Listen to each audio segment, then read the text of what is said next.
Salut, le dimanche n'est pas le jour du Seigneur, même si la post-chrétienté l'aura adopté sans préalablement consulter les Écritures. Il est clair aujourd'hui pour le chrétien racheté que cette pratique est strictement religieuse. Le dimanche comme jour de culte a donc une histoire, un commencement et surtout des origines sabbatarianistes. Parlons un tout petit peu du sabbat.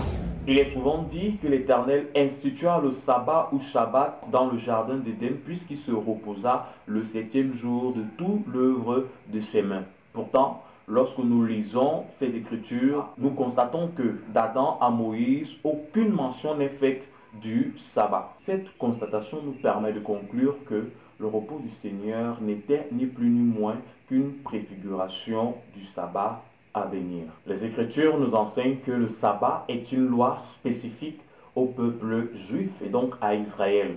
Lisons ensemble Exode 31, verset 16 au verset 17. Il est écrit: les enfants d'Israël observeront le sabbat en le célébrant, eux et leurs descendants, comme une alliance perpétuelle.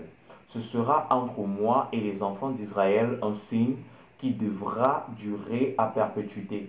Car en 6 jours, l'Éternel a fait les cieux et la terre, et le septième jour, il a cessé son œuvre, il s'est reposé. Dans Deutéronome chapitre 5, du verset 12 au verset 15, après avoir rappelé la loi relative au sabbat, Moïse explique les raisons pour lesquelles l'Éternel leur avait imposé l'observation du sabbat. Et donc, en parlant du sabbat, nombreux font une ellipse sur les différentes implications rigides qu'entraînait cette loi. Par exemple, le Seigneur avait interdit à tout enfant d'Israël d'allumer le feu ou de faire du feu le jour du sabbat. Exode 35.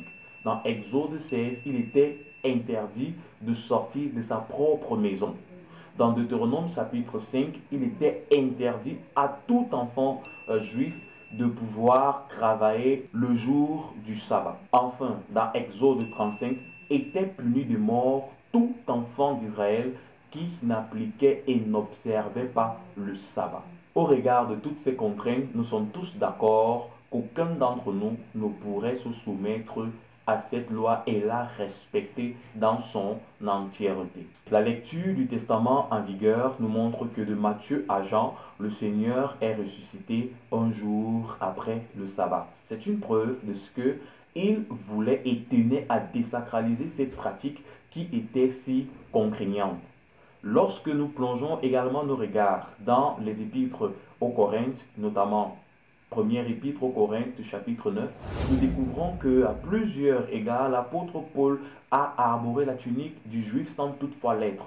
Les Écritures nous disent qu'avec les Juifs, il se comportait comme un juif afin de les gagner et de les rallier à Christ. Mais par la suite, dans les Actes des Apôtres, notamment au chapitre 18, l'apôtre Paul dit à ses frères juifs qu'il va leur tourner le dos pour s'orienter exclusivement vers les païens, vers les gentils. Et plus jamais, il ne mentionnera des pratiques juives, à l'exception faite de Colossiens chapitre 2, à partir du verset 14 au verset 17, où l'apôtre Paul nous rappelle que toutes ces pratiques n'étaient que l'ombre qui cachait la véritable révélation de notre Seigneur et Sauveur Jésus-Christ. Historiquement, tout partirait du deuxième siècle avec les écrits apocryphes faussement attribués à l'apôtre Pierre, où il est transféré au dimanche les exigences du culte du sabbat. Nous devons également mentionner la patte de l'empereur Constantin, adorateur du dieu solaire. Il faudrait noter que ce dieu avait une journée à lui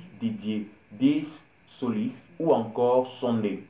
L'empereur, voulant séduire et à la fois rallier ses sujets à sa nouvelle religion, adopta notamment cette journée comme étant celle dédiée au culte chrétien. Plus loin, Albertus Magnus, théologien allemand, donnant de l'élan à la doctrine dite du semi-sabbatarianisme qui scindait en deux l'observation ou la pratique du sabbat. La première observation était morale et concernait des personnes de toutes les cultures, de tout peuple qui, ayant effectué des travaux sur 6 jours, le septième jour devrait naturellement se reposer. Et la seconde observation ne s'appliquait que littéralement et exclusivement pour et sur l'ensemble des enfants d'Israël. Et enfin, nous avons Thomas d'Aquin, théologien, religieux, philosophe, qui éleva le sémi-sabbatarianisme au rang de doctrine officielle de l'Église catholique romaine. Notons également que cette doctrine aura une forte influence dans les esprits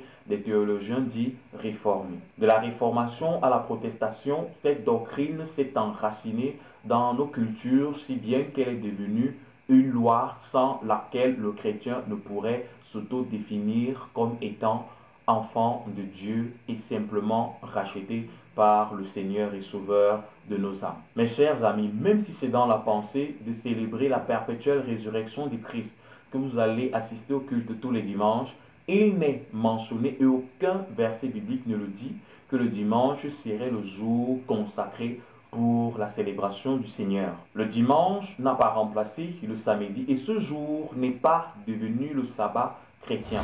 Même si les Écritures montrent les enfants de Dieu se réunir le premier jour de la semaine, donc le dimanche, mais nulle part il est demandé aux chrétiens d'observer le dimanche comme étant une journée sabbatique ou alors une journée consacrée à l'honneur et à la gloire du Seigneur.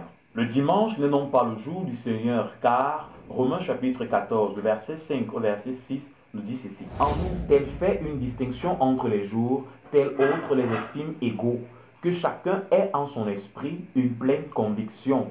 Celui qui distingue entre les jours agit ainsi pour le Seigneur.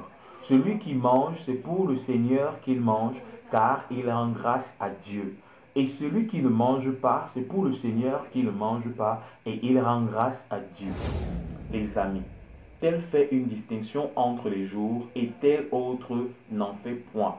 Le Seigneur n'est pas venu pour que nous nous retrouvions à nouveau soumis à la loi. Il est venu nous rendre libres et il a rendu les jours égaux. Que ce soit le lundi, le mardi, le mercredi, le vendredi, toutes ces journées se valent. Si vous décidez de faire du mardi une journée uniquement consacrée au Seigneur, vous faites indirectement des autres journées consacrées à autre chose. Le Seigneur vous a sauvé afin que votre vie, votre temps lui soit totalement et entièrement dédié.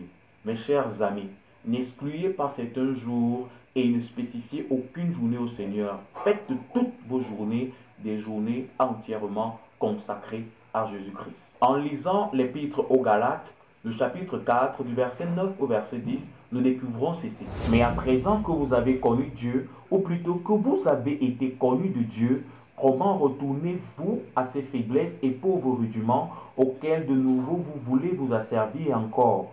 Vous observez les jours, les mois, les temps et les années. Les amis, cessez de vous encombrer par l'observation des jours, des mois, des années, des heures, des secondes. Le Seigneur vous a rendu libre. Il a mis en nous la pensée de l'éternité.